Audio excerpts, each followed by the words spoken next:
महाकुंभ में अपने धार्मिक रूप और बयानों की वजह से वायरल हुई हर्षा रिचारिया एक बार फिर चर्चा में है। हर्षा इससे पहले भी अपनी शादी को लेकर विवादों में रह चुकी है, जिसकी चर्चा करीब 1 साल पहले सोशल मीडिया पर खूब हुई थी। इस बार वजह है उनका एक भावुक वीडियो, जिनमें उन्होंने अपनी जिंदगी और धर्म को लेकर एक बड़ा फैसला बताया है। हर्षा रिचारिया ने अपने इंस्टाग्राम हैंडल पर एक वीडियो पोस्ट कर बताया है कि वो पिछले कुछ समय से उधारी में जिंदगी जी रही है। जय श्री राम। प्रयागराज महाकुंभ 2025 से शुरू हुई एक कहानी जो अब खत्म हो रही है या अब खत्म होने को है। इस 1 साल में मैंने बहुत सारे विरोध का सामना किया है। प्रयागराज से शुरू हुआ था वो विरोध, लगा कि अब ठीक होगा, महाकुंभ के बाद ठीक होगा। लेकिन मैंने जो कुछ भी करने की कोशिश की धर्म के रास्ते पे चलते हुए, मैं क्या कर रही थी? मैं कोई गलत काम नहीं कर रही थी, मैं चोरी चकारी नहीं कर रही थी, मैं लूटपाट नहीं कर रही थी, मैं बलात्कार नहीं कर रही थी। लेकिन मैं जो भी धर्म के रास्ते पे आगे बढ़ने के लिए कर रही थी, उसे बार बार रोका गया, मेरा मनोबल बार बार तोड़ा गया। जिनको लगता है कि महाकुंभ से अभी तक मैंने धर्म को धंधा बना के करोड़ों रुपए छाप लिए, मैं आज बहुत उधारी में हूँ। उन्होंने कहा है कि अब धर्म के रास्ते पर चलने के अपने संकल्प को पूरी तरह खत्म करने का फैसला लिया है। हर्षा ने साफ कहा है कि अब वह अपने पुराने काम में वापस लौटेंगी। हर्षा रिचारिया ने बताया है कि महाकुंभ में आने से पहले वो एक्टिंग का काम करती थी। उनका दावा है कि उन्हें भारत से ज्यादा विदेशों में काम मिलता था, जिससे उनका जीवन ठीक तरह से चल रहा था। लेकिन धर्म के रास्ते पर आने के बाद उनका काम छूट गया और आज उनकी हालत ये है कि उन्हें उधारी में रहना पड़ रहा है।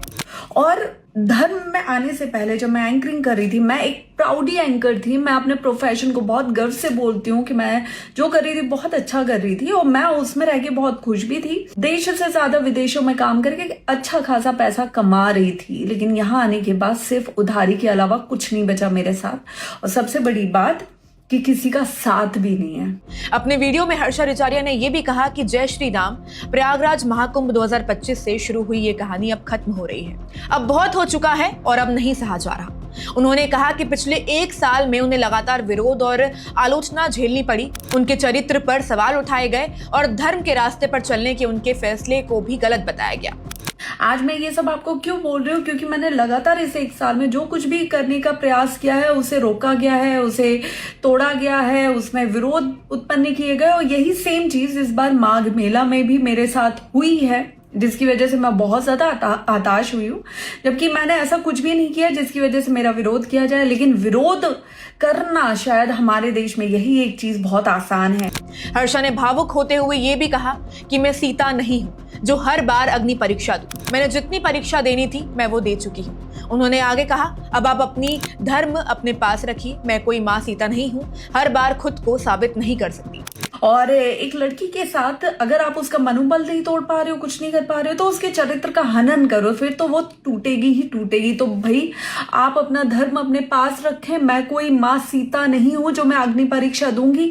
1 साल से जितनी परीक्षाएं देनी थी, जितना जो करना था मैंने कर लिया, अब बस बहुत हुआ। हर्षा रिचारिया ने यह भी कहा कि आने वाली मौनी अमावस्या पर वह मार्च मेले में स्नान करेंगी और उसी के साथ धर्म के रास्ते पर चलने के अपने संकल्प को पूरी तरह से विराम देगी। इसके बाद वे अपने पुराने काम में लौटेंगी, जहां ना विरोध था, ना चरित्र पर सवाल और ना ही उधारी में जिंदगी।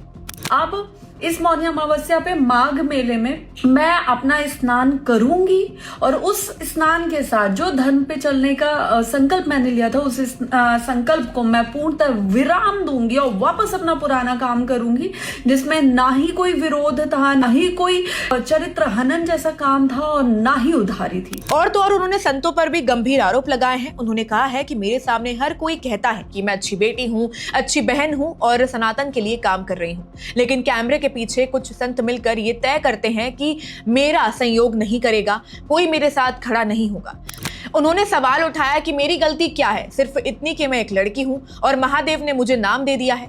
यही बात कुछ लोगों को बर्दाश्त नहीं हो रही। हर्षा रिचारिया ने साफ कहा है कि अब पूर्ण विचार का कोई विकल्प नहीं है। 1 साल में मैं जितना रोई हूँ, जितना मानसिक तनाव झेला है, उसका जवाब मुझसे नहीं उन संतों से पूछा जाना चाहिए जिन्होंने मुझे अपनाने से इनकार किया।